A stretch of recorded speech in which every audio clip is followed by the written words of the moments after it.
Hi, this is Stacy with WTI. I was looking for a fresh, new, bright, vibrant flag for our pole outside, welcoming guests that come to the house. And so I'm super excited to show you this one from Briarwood Lane.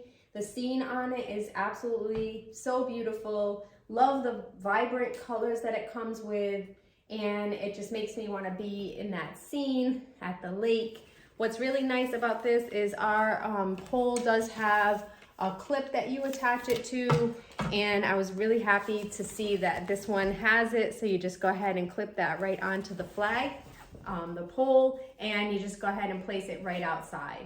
So super pretty for the yard, nice and welcoming, and it matches with our decor out front too, because we do have a couple of dock chairs.